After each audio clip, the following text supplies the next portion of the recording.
I was brought up in a family filled with love. I grew up watching my father loving my mom. I grew up watching my mom loving my father.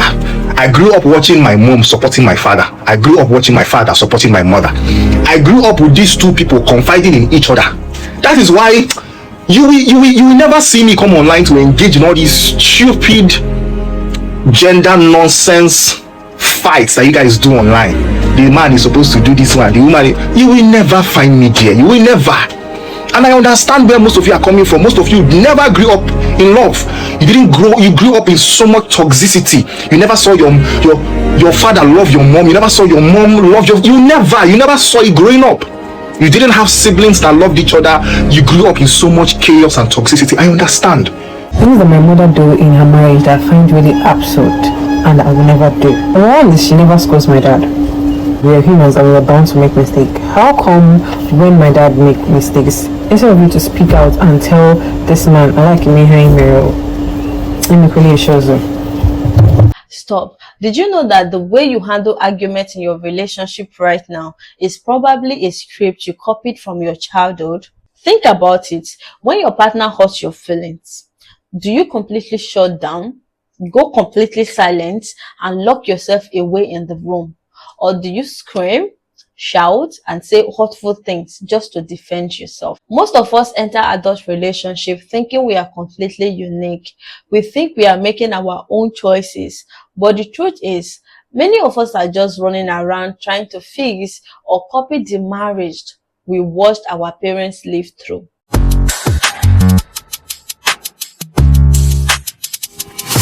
Welcome back to the Soft Living. Today, let's sit down and have a very honest chat. We are going to unpack the quiet ways growing up in typical Nigerian home secretly shape the way we love, the toxic habit we pick up without knowing, and exactly how to heal so we don't pass that same pain down to our own kids. Grab your tea because this conversation is going to hit very close to home. If you're joining the family for the first time, you're very welcome. And if you've been with me since day one, you're welcome back. This is our quiet corner of the internet where we don't shout or give rigid motivational quotes. We just look at real life patterns that affect our peace, our self-worth, and our growth. We love our parents and they did the best they could with what they knew. But we also have to be honest with ourselves. A lot of us grew up watching Survivor, not intimacy. We saw roommates who were just tolerating each other, not partners who actually loved each other. By the end of this video, you will understand the emotional habits you picked up from your childhood home, how they are affecting your dating life today, and the simple steps to unlearn them. Let's start with the first trap. The first thing many of us learned from our mothers was endurance. In our culture, a good wife is often measured by how much pain, disrespect, and unfaithfulness she can quietly swallow to keep her home together. We grew up hearing phrases like, just look at the other way. Men will always be men. Just pray for him. So without realizing it as an adult women, we enter relationship with a very high tolerance for bad behavior. When a man treats you like an afterthought, freezes your peace, or cheats on you, your brain automatically goes back to that childhood script. You tell yourself, if my mother could survive it, I can survive it too. Let me give you a real life example of how this plays out on our timelines today.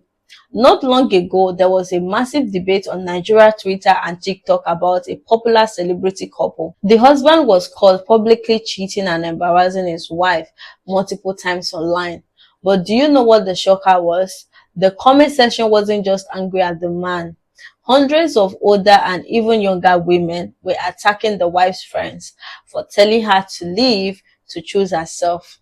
People were saying, wise woman builds her home, her mother stayed through worse. Look at that mentality. We have normalized suffering so much that when a woman decides she wants peace, society sees it as a failure.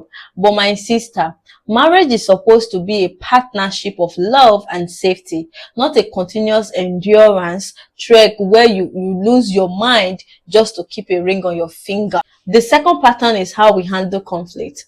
Think back to how your parents handle disagreements. In a lot of homes, it was either extreme shouting matches or it was the Cold War, where mom and dad would live in the same house for 3 weeks without saying a single word to each other. Because we didn't see healthy communication, we grow up into adults who don't know how to state our feelings clearly. If your partner does something that you don't like, you use the Cold War method. You give them the silent treatment, hoping they will magically guess what they did wrong.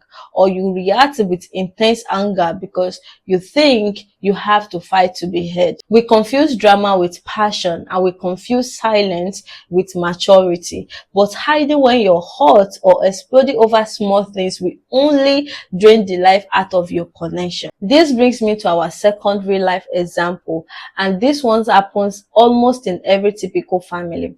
Think of a mother who completely neglects herself for 20 years. She never buys herself new clothes. She doesn't chase her own dreams. She just suffers silently to make sure the family runs smoothly. But because she's suffering silently, she becomes deeply bitter on the inside. Then, when her daughters grow up and start dating, these mothers start projecting that bitterness. If her daughter says, "Oh, my boyfriend bought me a bag," or "my husband took me on a trip," instead of being happy for her daughter, the mother might say something like, "A bag? You're focusing on worldly things. When I was your age, I was buying land with your father. I was building this house." What's happening there? The mother is unintentionally teaching her daughter that receiving love, luxury, or soft treatment is bad. She's teaching her that a woman's true value only comes when she's suffering and sacrificing. So the daughter grows up and finds a good man who actually wants to pamper her, but she feels guilty accepting it. She self-sabotage because her brain tells her, if I'm not suffering like my mother did, then this is not real. It is a silent, dangerous cycle. The fourth big effect is what I call the hyper-independent daughter trap. If you grew up watching your mother struggle financially because she relied completely on your father, or if you watched her carry the financial weight of the whole house alone while your father did whatever he wanted, you pick up a defensive script. You tell yourself, "I will never let a man control me. I will do everything by myself." You become so independent that you refuse anyone to help you, protect you, or care for you. When a good partner shows up and tries to step up, you block them out because you're terrified that receiving help means losing your power. But carrying the weight of the world alone is not a badge of honor. It is a survival response from watching your mother handle life unprotected, doing it all by herself without any help from your dad. True safety means being capable on your own, but also allowing yourself to be loved and protected by a safe partner. Recognizing these patterns does not mean you hate your parents. It does not mean you're judging them. It just means you're brave enough to choose different, healthier path for your own future. You can honor your family while completely rewriting the script of your personal love story.